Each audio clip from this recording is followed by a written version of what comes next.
सीखने जा रहे हैं कि मैथमेटिक्स में ये जो वर्ड यूज होता है एसोसिएटिव प्रॉपर्टी, ये क्या है?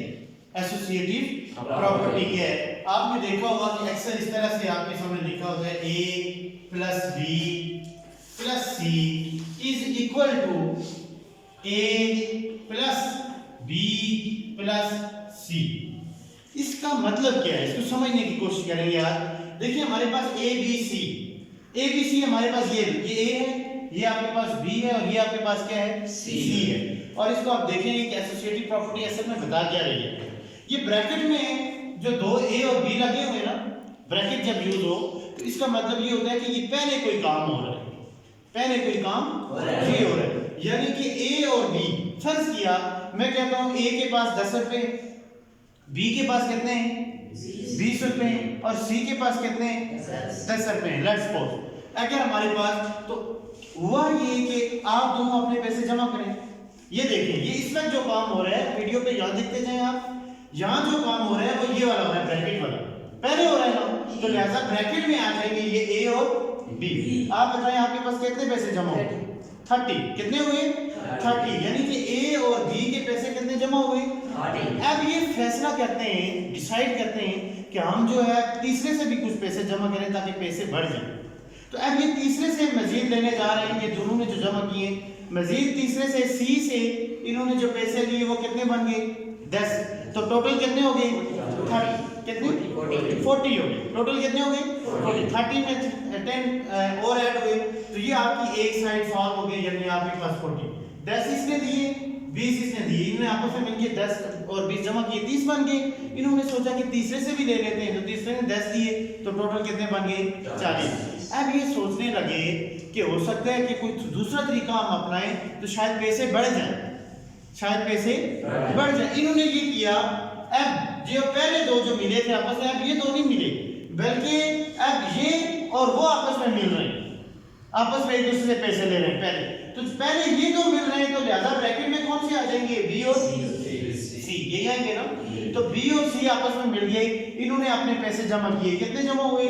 30। इनके पास कितने हुए? अब तीसरा बच गया ए, जिससे इन्होंने नहीं लिए थे, अभी इससे भी जमा करेंगे, जमा करवाएं तो कितने बने?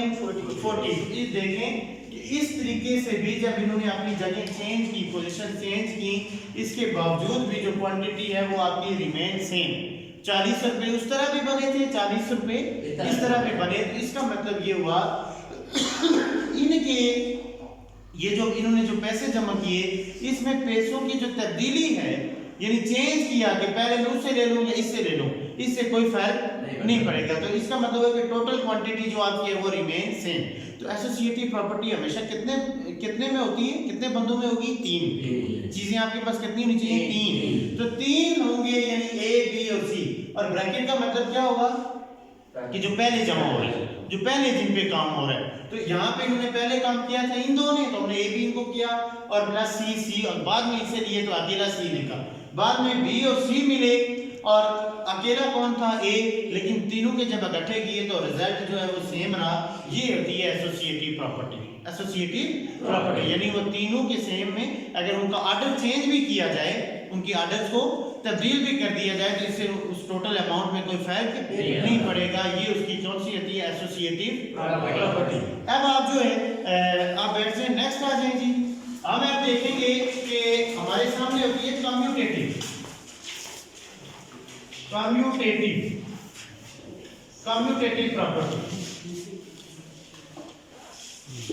सारे इधर मुतवज्जो रहे। कम्यूटेटिव प्रॉपर्टी क्या होती है? इधर देखिए, इधर a plus B is equal to B plus A. ये होती है a plus B is equal to B plus A. अब हम इसको देखते हैं कि ये साबित करते हैं कैसे। देखें, ये हमारी पूरी टीम है जिसमें 5 लोग। कितने लोग हैं? 5। ये पहले 3 हम अलग करते हैं, वो 2 हम अलग कर लेते हैं। ठीक हो गया?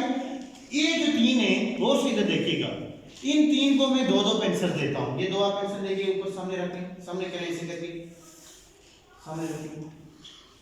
ये अब आप सारे बच्चे गौर से देखें, इन 3 बच्चों के पास, ये बच्चे कितने हैं इसमें? 3। और इनके पास पेंसिल्स कितनी है?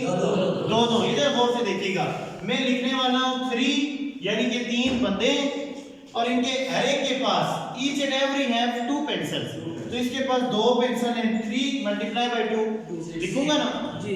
अभी याद नहीं करेंगे, यहां तक बात समझ आ गई। ये मैंने क्या लिखा है कि हर बंदों के पास यानी 3 बंदे और जो 3 बंदे हैं हर एक के पास कितनी पेंसिलें हैं? 2 पेंसिलें। तो इसको हम इस तरह मैथमेटिकली लिखेंगे 3 मल्टीप्लाई बाय 2। समझ गए बात जी। अब अगली बात गौर से देखिएगा, अब मैं इनसे ये पेंसिल्स वापस ले लेता हूं। ये देखें ये सबसे मैंने पेंसिल वापस ले ली। अब आप सारे बैठ रहे हैं, आप तीनों बैठ रहे हैं, आप 2 आगे आ गए। अब ये बंदे हमारे चले गए जिनके पास 2 पेंसिल। अब हमारे पास बंदे कितने हो गए? 2। पहले पेंसिल्स 2 थी, यहां देखिए गौर से फर्क देखिएगा, ये आदमी हैं 3 थे, ये पेंसिल्स थी, पेंसिल्स 2 थी। अब मैंने चेंज कर दिया इसने, अब बंदे कितने हो गए? 2। पहले पेंसिल्स 2 थी, अब बंदे कितने हो गए? 2। तो पेंसिल्स कितनी है? 6 ही है ना, तो ये 6 हम ज़ाहिर इनको डिवाइड करेंगे जब, तो कितनी आएंगी? 3 आप में और 3 जो है ये सोहेल लेगा, तो फर्ज किया ये ऊपर करें। ये देखिए अब बंदे हमारे पास कितने हो गए? 2 बंदे हो गए। पेंसिल्स कितनी हो गई? 3 हो गई ना, दोनों के पास पेंसिल्स कितनी हो गई? 3। अब बंदे हमारे पास, पहले बंदे हमारे पास 3 थे, अब बंदे हमारे पास कितने हो गए? 2 हो गए, लेकिन पेंसिल्स हमारी बढ़ गई, कितनी हो गई? 3 आ गई। अब आप ये देखें, ये यानी कि आप आदमी है ये, और 3 आपकी क्या आ गई? पेंसिल। ठीक हो गया। अब क्या होगा? 3 मल्टीप्लाई बाय 2 करें, आंसर क्या आएगा? 6। और 3 मल्टीप्लाई बाय 2 करें, आंसर क्या आएगा? 6। इसका मतलब क्या हुआ? इसका मतलब यह हुआ कि बंदूक को और पेंसिल्स को तब्दील करने से कोई फर्क नहीं पड़ता, कोई फर्क नहीं पड़ता। जिस तरह पहले 3 बंदे थे तो उन सबको 2 मिली, अब बंदे 2 हो गए तो पेंसिलें 3 मिल जाएंगी। तो उधर से भी 3 मल्टीप्लाई बाय 2 करें, रिजल्ट क्या आएगा? 6। इधर से भी 3 मल्टीप्लाई बाय 2 करें, रिजल्ट क्या आएगा? 6 आएगा। तो ये कम्यूटेटिव प्रॉपर्टी है, इसको खासियत तबादला भी कहा जा सकता है कि अगर आप उनमें तब्दीली करें, क्वांटिटीज में तब्दीली करें तो उससे कोई फर्क नहीं पड़ेगा। तो ये चीज आपको समझानी थी। इसी तरह से आपने मैथ में देखा होगा, इसीलिए आप कहते हैं 2 मल्टीप्लाई बाय 3 लिखें या 3 मल्टीप्लाई बाय 2 लिखें, आंसर क्या आएगा? 6 ही आएगा। आंसर क्या आएगा? 6 ही आएगा। इसी तरह से अगर 4 मल्टीप्लाई बाय 2 लिखें या 2 मल्टीप्लाई बाय 4 करें, इससे कोई फर्क पड़ेगा? नहीं पड़ेगा। ये भी 8 आएगा और ये भी 8 ही आएगा।